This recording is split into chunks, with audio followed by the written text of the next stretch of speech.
Mr. President, members of the opposition and Western politicians say that you are the main obstacle for peace in Syria. Would you be ready to step down as president if this could bring peace to your country and stop the bloodshed? President shouldn't run away from challenge, and we have national challenge now in Syria. So President shouldn't escape the situation. But from the other side, you can stay as president, you can stay in this position only when you have the public support. So answering this question should be a public answer by the Syrian people, by the election, not by the president. I can nominate myself, I can run for the election or not run. But to leave or not to leave, this is about the Syrian people. Do you think that you still have a majority behind you in your country? If I don't have the public support, how could I stay in this position? The United States is against me, the West is against me, many regional power and countries are against me. So, and the people are against me. So how can I stay in this position? So the answer is, of course, I still have public support. How much? What the percentage? This is another question. I don't have numbers now. But of course, to stay in this position, in this situation, you must have public support. I've been to some of the demonstrations, even in Homs, in peaceful demonstrations. Isn't it legitimate if people demand for more freedom, more democracy, and less power in the hands of one family, less power in the hands of secret services? Let's correct the question first to have the correct answer. We don't have power in the hand of a family. In Syria we have state, we have institutions, maybe not the ideal institutions, but we don't have family to run the country. So we have a state. This is first of all. So now we can answer the first part. Of course they have the right. They have legitimate right, whether they are demonstrators or not. Not only demonstrators ask for freedom. Actually, the majority of the people who ask for reform, political reform, not freedom. We have freedom, but not the ideal freedom. But the reform, let's say, to have more participation in the power, in the government, in everything else, in their country. This is legitimate, but the majority are not in the demonstrations. You have people who demonstrated and you have not, but this is legitimate. A question that everybody is asking in the Western countries, in your country, who has killed the thousands of civilians who died in this conflict? The opposition blames you. If you want to know who killed, you have first to know who has been killed. We cannot tell about the criminal without knowing about the victims. Those victims that you're talking about, the majority of them are government supporters. So how can you be the criminal and the victim at the same time? The majority are people who support the government, and large part of the others are innocent people who's being killed by different groups in Syria. Would you admit that some of these, or a certain percentage of these innocent civilians has been killed by your security forces, a certain percentage? No, you don't have, because you have investigation committee about all the crimes that happened in Syria. But from the list that we have, from the names that we have, the highest percentage, people who are killed by gangs in different kind of gangs, whether Al-Qaeda, whether extremists, or outlaws, people who escaped the police for years. So you say that the rebels whom you call terrorists have killed more civilians than the security forces? Not really. They killed more security and soldiers maybe than civilians. I'm talking about the supporters. But if we talk only about the civilians, did the rebels kill more civilians than the security forces? Or did the security forces kill more civilians? Yeah, that's what I mean. If you talk about the supporter of the government, the victims from the security and the army are more than the civilians.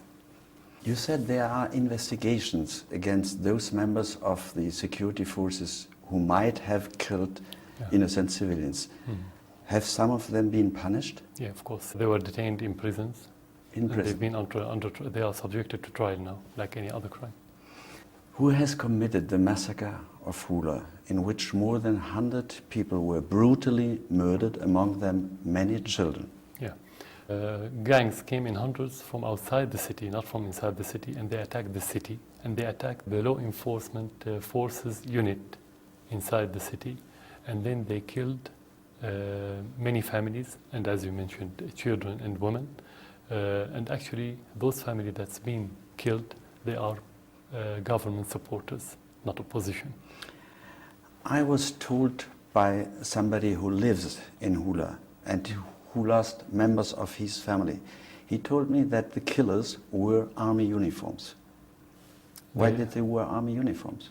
Just to accuse our government. That happened many times. They committed a crime, they published videos, fake videos, and they wear the soldier uniform, our army uniform, in order to say this is the army. So that's been killing the people in Syria. You say this is a strategy of the rebels? Yeah, from the very beginning. Yeah, they do it all the time.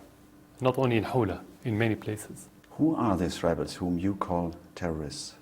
They are mixture, they are amalgam of Al-Qaeda, other extremists, not necessarily Al-Qaeda, and outlaws who escape the police for years, mainly smuggling drugs from Europe to the Gulf area, and others who are sentenced in different sentences. So it's a mixture of different things. How many rebels are fighting against your government? You don't have number, but you can talk about thousands.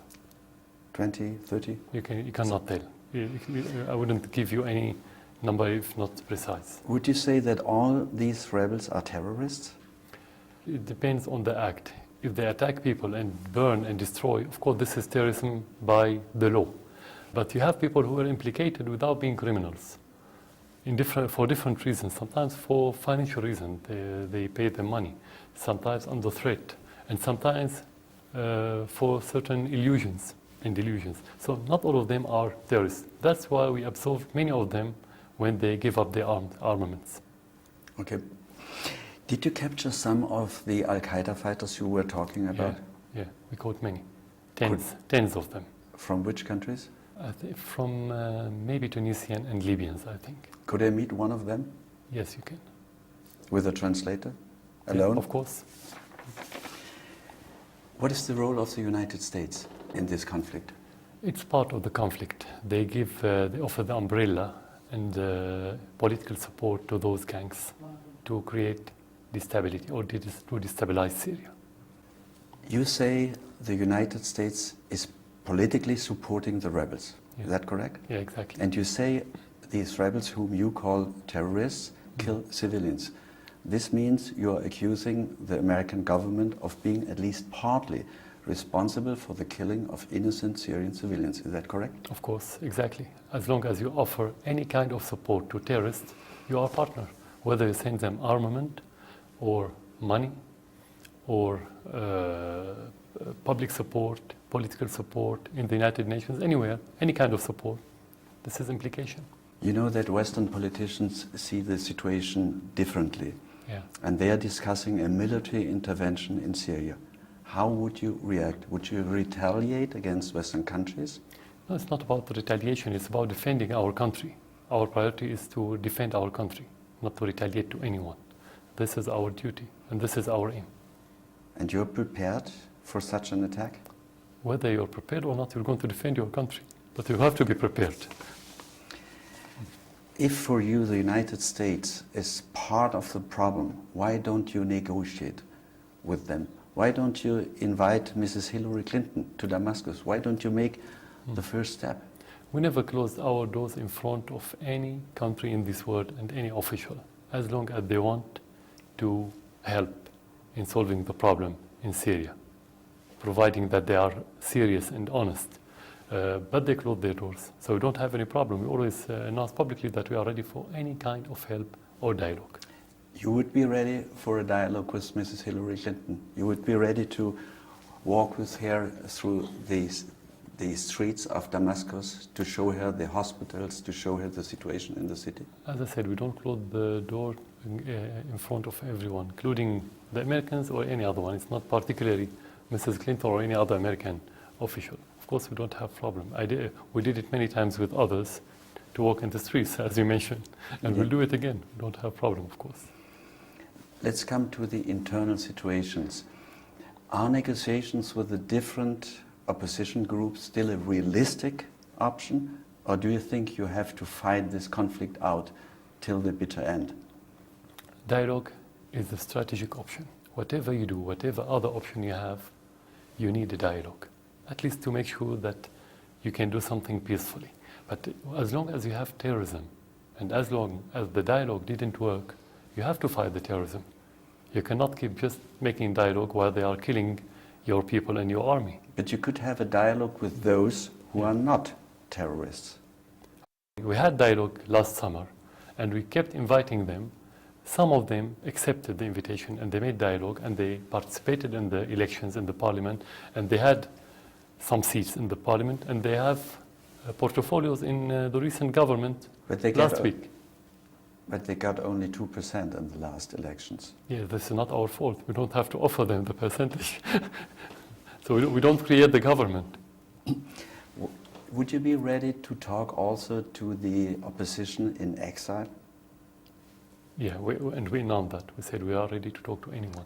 Would you be ready to discuss and negotiate also with rebels if they lay their weapons down? Definitely, and we did, and we absorbed them, and some of them live normal life now. They don't have any problem. You would be ready to talk to everybody if he lays his weapons down? Of course. Even before, we started talking before they laid down their weapons, in order to get that result. What about the Kofi Annan plan? Has it failed? No, it shouldn't fail, and Kofi Annan is doing so far difficult, but good job. We know that he has many obstacles, but it shouldn't fail. This plan is a very good plan. What is his main obstacle? The main obstacle that many countries didn't want it to succeed, so they offer political support, and they still send armaments and send money to terrorists in Syria. They want it to fail this way. Who sends the weapons to your country? Who is the country who is supporting the rebels most? If I don't have evidences, concrete evidences, I will tell you what the indications. Those countries announced publicly that they're going to support those terrorists, mainly the Minister of Foreign Affairs of Saudi Arabia and his counterpart in Qatar. They announced publicly they're going to support them. This is regarding the armaments. Turkey, I think, offer logistic support for smuggling. And the United States? United States mainly so far, what we know so far, that they offer political support. Means of communication also? We have some information about this, but I didn't mention it because we don't have concrete evidence to show it to you.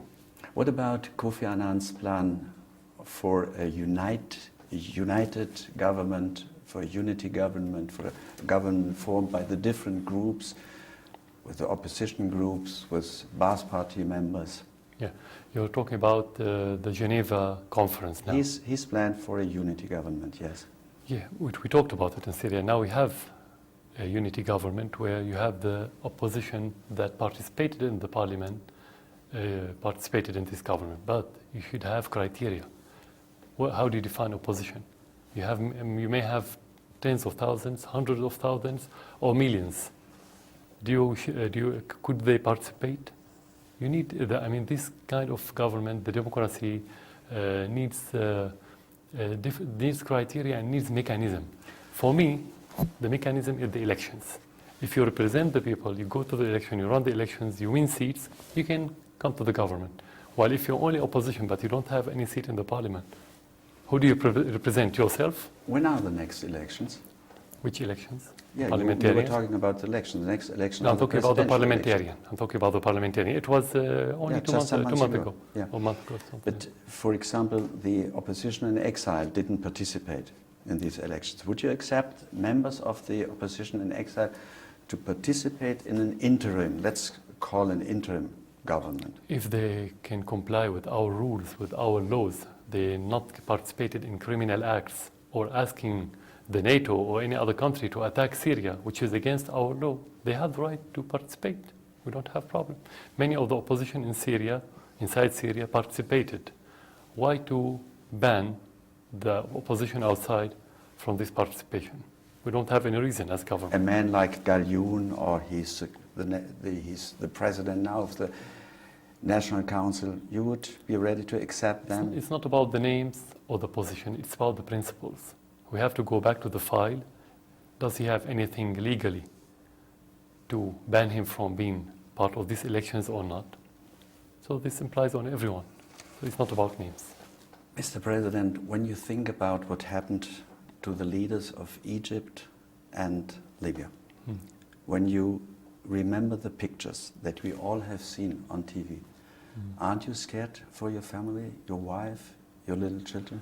No, if I want to describe two different situations you're talking about, describing what happened to al-Qaddafi, this is savage. This is crime.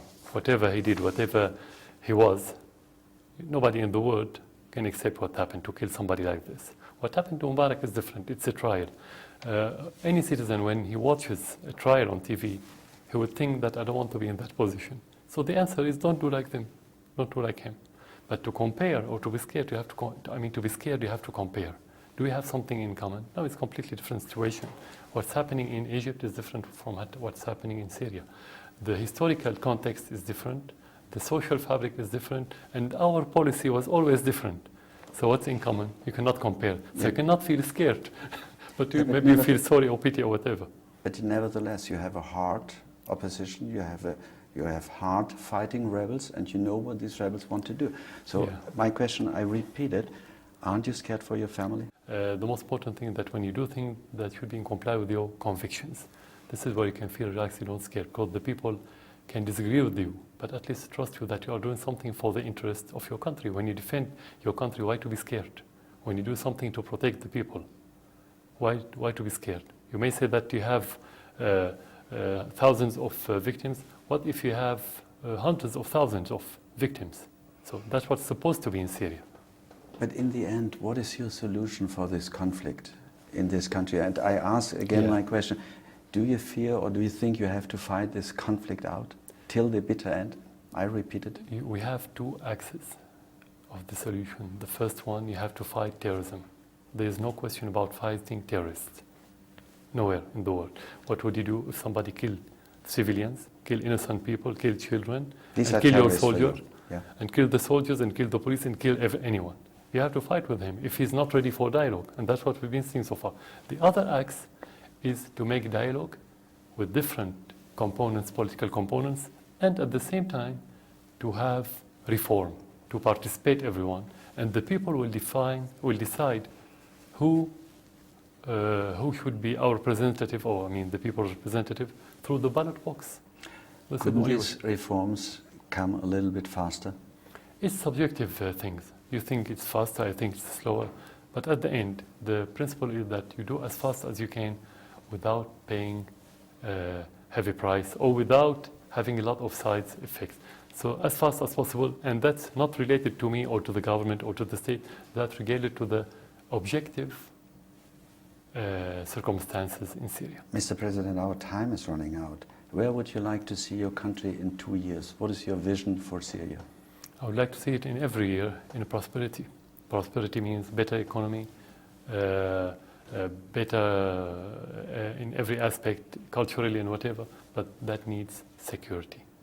Without security, you cannot dream about prosperity. That's how I see it. Mr. President, thank you very much for this interview. Thanks for you. Good luck for your country, and especially peace, freedom, and democracy. Thank you very much. Thank you.